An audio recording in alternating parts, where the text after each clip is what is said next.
Speaking of Pac, I heard that Suge Knight, he tried to press Cam over the Ambitionz Az Ridah beat. Yeah. I'm like, hey, yo, bro, I ain't giving you no bread. What's poppin'? He like, well, I tell you now, I f***ed up on giving you money. So now my man's starting to flinch. Like, what? Yeah, so I'm like, yo, I f***ed up too. What we doing? What's poppin'? And he was like, you know what? It ain't even no big deal, bro. We all good. It can't be overstated how much of a terror Suge Knight was, or how many rappers had fallen victim to his intimidation. That probably made Suge feel like people would always fold under him, but then came Cam'ron, who proved real quick that not everybody folds. I don't know him that well, so I'm not going, and he's in jail going through whatever he's going through, so I'm not going to try on his name or nothing, but I just thought that he probably thought we'd be intimidated. Suge Knight fails to check Cam'ron. It's not every day you hear about someone standing up to Suge Knight. Most stories about him end with the other person folding under the pressure, but Cam'ron was one of the rare ones Suge couldn't shake. And Cam has a whole story about the night Suge tried to intimidate him, only for it to backfire badly. According to Cam, it happened outside a club in Los Angeles, somewhere around 2 in the morning. He and his boy Tito had just stepped out when they ran into another friend, Jacob, who let Cam know that Suge Knight wanted to talk to him. Me and my man Tito, we was coming out the club, and my other man, Jacob York, was there, and he was like, yo, Sugar's over there, he want to speak to you. Now, this was back when Cam had just dropped Come Home With Me, his first Rockefeller album after leaving Epic. His career was on fire, the buzz was heavy, and he was riding high. So Suge comes over, says his greetings, and skips straight to the drama, telling Cam he owes him money. According to Suge, one of Cam's tracks used a Tupac beat that belonged to him. Cam explained that producer Daz Dillinger had been in the studio and replayed the beat for him, so as far as Cam was concerned, it was all cool. But Suge wasn't buying it. He shut that down real quick, saying Daz had no authority and the beat was his. So he comes over, he's like, yo, what's up? I'm like, yo, what's up, bro? How you doing? He like, I'm good, but you owe me some money. You used that Tupac beat on your album, that's my beat. And I'm like, well, Daz came to the studio and played it over. Then things got a little more heated. Suge made it clear he'd effed dudes up before for not giving him money, basically throwing out a warning that he was willing to do the same here. At this point, Cam's boy Tito was starting to feel the tension, probably thinking this was about to go left, but Cam didn't budge. He told Suge flat out that he could fight too and was willing to take it as well. But then, instead of pushing things further, Suge just paused, looked at Cam and said, "It's not a big deal," before walking off. And you owe me money. And I'm like, hey, yo, bro, I ain't giving you no bread. What's poppin'? He like, well, I tell you now, I f***ed up on giving you money. So like, what? Yeah, so I'm like, yo, I f***ed up too. What we doing? What's poppin'? And he was like, you know what? It ain't even no big deal, bro. We all good. Looking back, Cam figures Suge probably thought he could just spook him into paying up, but when he realized that wasn't happening, he let it go. For Cam, it wasn't some big dramatic face-off, it was just another street situation. Jim Jones later backed up the story, saying that the Tupac beat in question was actually from Ambitionz Az. Even though Jim wasn't there that night, he swears Cam really did stand his ground against Suge. Speaking of Pac, I heard that Suge Knight, he tried to press Cam over the Ambitionz Az Ridah beat. Yeah, I wasn't with Cam the night it happened, but Cam definitely held his ground when the incident happened between him and Suge. But like with a lot of Suge Knight stories, not everybody's convinced. Some people believe Cam's account, while others think it might be one of those tales that pop up now because Suge's in prison and can't respond.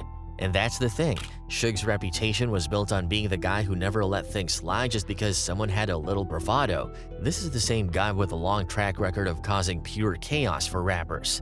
Vanilla Ice. Take Vanilla Ice for example, probably one of the most infamous rappers attached to a Suge Knight intimidation story. You've probably heard the rumor, Suge dangling him off a hotel balcony, threatening to drop him. It all started with a dispute over songwriting credits, specifically involving Mario "Chocolate" Johnson, a singer and songwriter who had worked closely with Vanilla Ice. Back when Vanilla Ice's Hooked album dropped, Johnson had contributed heavily, penning a lot of the songs. He did get credited on the record, but that's where the fairness ended. Johnson never got paid a dime, and when he tried to follow up, Vanilla Ice's camp started dodging his calls. In the 2015 book Welcome to Death Row, The Uncensored History of the Rise and Fall of Death Row Records, Johnson talks about when he first realized how massive this whole thing could be. "I remember being at Vanilla Ice's attorney's office," he said. I found out his album had 2 million pre-orders before it was even released, so I knew we had a big record. Suge didn't know how to handle a big potential lawsuit like that, a record of 6-7 million at the low end. At first, Vanilla Ice's lawyer suggested they could just throw Johnson a small settlement to make the problem go away. But that didn't sit right with Suge. The man wasn't exactly known for letting things slide quietly. And in his mind, this was a much bigger payday than a small amount. Suge's frustration turned into determination. He wanted to handle this his way, and that way started with talking to Vanilla Ice directly. Johnson explained how it all went down. We knew where Vanilla Ice was staying because I was supposed to be hearing some tracks he was doing. He wanted me to come by himself, but Suge said, "I'm going with you," and that's exactly what happened. Vanilla Ice himself tells his version in the same book. According to him, he went back to his hotel room and found Suge already in there, with several guys alongside him. Suge made it clear he wanted points or royalty shares off Ice Ice Baby. Then Suge invited him out onto the balcony. And by invited, he walked him out there, started talking to him real calm, and had him look over the edge, way down at the ground below. Ice said, "I needed to wear a diaper that day," and even said, "I was an investor in Death Row Records with no return on my money." Now here's where the myth and reality split. Vanilla Ice insists Suge didn't actually dangle him off the balcony. The story's been blown out of proportion, he said. "We got no bad feelings towards each other." The story that has been told is that I was hung over a balcony, which has never happened. He didn't hang me over the balcony. He took me to the balcony to talk to me.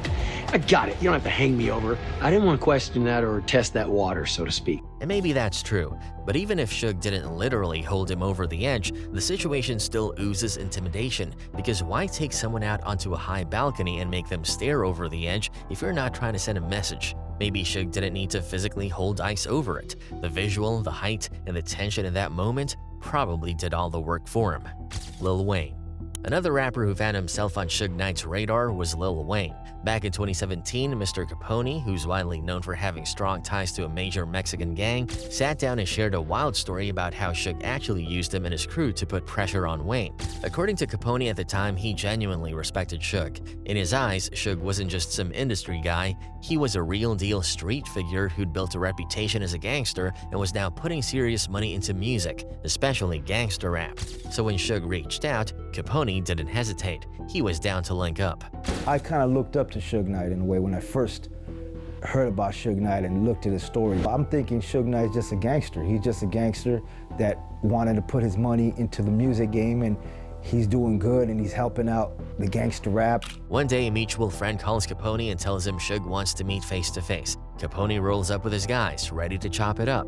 They meet Suge, and right from the jump, Suge is in full LA street boss mode, talking big, hyping them up, telling them how he runs the city, how they run the city, and how every artist that lands in Los Angeles needs to check in first. Capone and his crew were feeling it, and they were ready to move whenever he gave the word. Telling us some real street essays are deep in LA.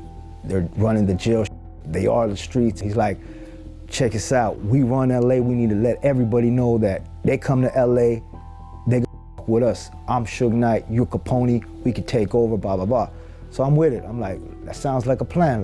Then in the middle of this meeting, Suge gets a phone call. On the other end, someone tips him off. Lil Wayne is in LA, recording at a studio. That's when Suge's whole energy shifts. He tells Capone and his guys they should slide over there and let Wayne know who's really in charge. Translation, Wayne needed to check in, and they were about to make that happen. Then he goes, look, Lil Wayne's out here. Lil Wayne's in our territory. And that's when Lil Wayne was popping, you know? He's like, he needs to bow down to you guys. Like, he's telling it an ARF thing.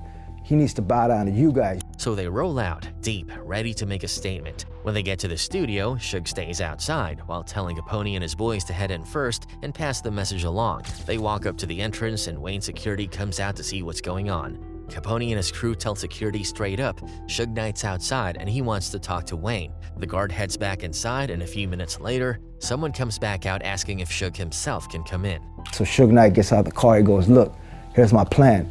You guys go push up in the studio. You go knock on the door and start saying you want to talk to Lil Wayne and say Suge Knight's outside. We go to the door, start knocking, security comes out like, what's cracking? We need to see Lil Wayne. Suge Knight's outside. What's up, homies? They're looking at us like, what the f? These fools are tripping, you know? We're like, Yeah, so we're going there tripping. Capone's thinking, perfect, we're all going in. We're about to sit down with Wayne, maybe even spark up some music, business, whatever. But that's when Suge throws them a curveball. He turns to Capone and says, "Now y'all wait here." Then he walks in by himself. They're standing there, confused. Minutes turn into more minutes. Eventually, Suge walks back out, totally casual, and hits them with, "All right, I'll catch y'all tomorrow." Then he dips, just like that. Suge says, "Do me a favor, guys, just stay out here, chill." So we're like, all right, cool. He goes in there, talks with Lil Wayne. We're outside waiting, we're looking at security, security's looking at us. Like, you know, we're just like, you know, looks like tension could pop off, we're ready to pop it off if something goes on. Capone and his boys were left there scratching their heads, wondering what had just gone down, and then it clicked. Suge had basically used them to apply pressure. Having a crew of deep, tatted-up Mexicans at the door sent a certain kind of message, and Suge knew it. Once that message was delivered, he didn't need them anymore. He's like, all right, guys, I'm out of here. We're like, what's cracking? He's like, just chop it up tomorrow. He gets in the car, takes off. We're like, the f did we just do? Eminem and 50 Cent. Even though Suge basically manipulated this group of Mexicans to do his dirty work, it wasn't the only time he used them to scare people. In fact, he'd used the same approach when dealing with Eminem and 50 Cent. It all stemmed from Suge's long-standing beef with Dr. Dre. When Dre walked away from death row and later signed Eminem, and by extension brought in 50 Cent, Suge saw them as part of Dre's camp. And if you were with Dre, you were against Suge. So naturally, when M and 50 blew up, they inherited that tension. Suge wasn't about to just watch them win without trying to disrupt things. He pulled stunts to intimidate them on multiple occasions. One of the most famous examples was during the filming of 50's In Da Club music video. Everything was going smoothly until someone on set suddenly yelled, "Suge Knight is here."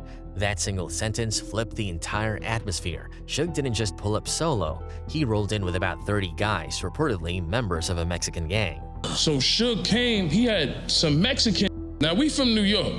You ain't never seen a with a tattoo on his forehead. 118th Street crew. I'm like, what the a tattoo on his face, homie. Cameron was built for the smoke.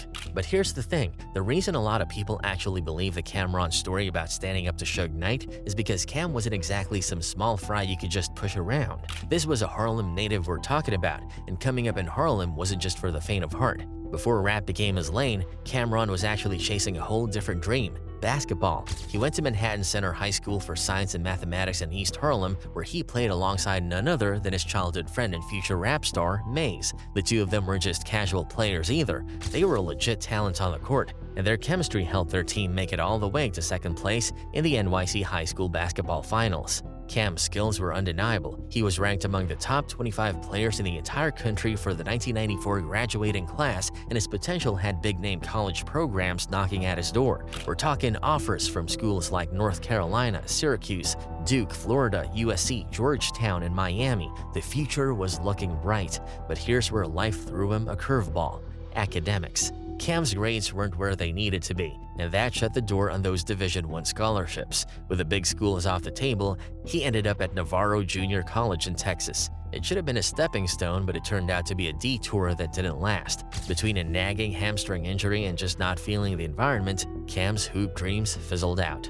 Like basically, we used to play ball. Ball was like a first priority, but I went away to school.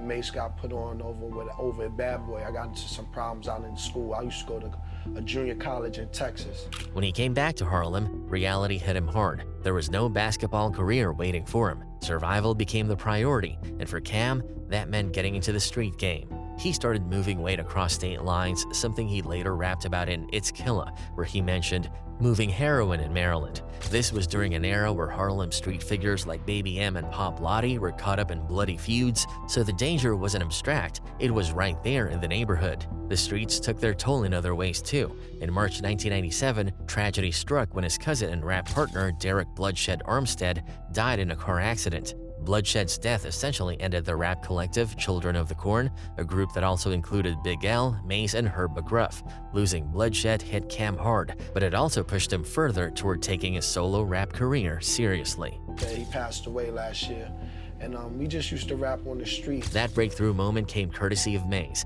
At the time, Maze was already making noise in the industry and decided to introduce Cam to the Notorious B.I.G. The meeting turned out to be life-changing. As Cam later remembered, "I rapped for Biggie and Biggie was like, 'Yo, you nice, you know what I'm saying? I want to put you on.'" Biggie wasn't just talking either. He vouched for Cam to Lance Rivera, who was running the entertainment label under Epic Records. Rivera trusted Biggie's word so much that he signed Cam'ron without even meeting him first, just off Big's recommendation. That cosign gave Cam his first real shot in the industry, and from there, his rise began. Took me over to Notorious B.I.G. house, and I rapped for Biggie, and Biggie was like, yo, you nice, you know what I'm saying? I want to put you on, you know what I'm saying? So he called this partner, Rivera, up, like, I got this kid sitting in my house, I want to sign him. And Un was like, yo, I'll sign him, you know what I'm saying? He didn't even hear me rhyme, he just respected Big's opinion that much. But if there was one moment that really locked Cam'ron's name into street legend conversations, it had to be what went down in 2005. Early morning hours, October 23rd, Howard University's homecoming weekend in DC was winding down, and Cam was out flossing in a way only Cam could. He was sitting at a red light in his royal blue Lamborghini Gallardo, iced out in $200,000 worth of diamonds. The party was over, but the night clearly wasn't done with him. According to reports, that's where a burgundy Ford Expedition rolled up next to him. Inside were a couple of would-be jackers who figured they were about to hit the lick of their lives, taking Cam's flashy whip right off him.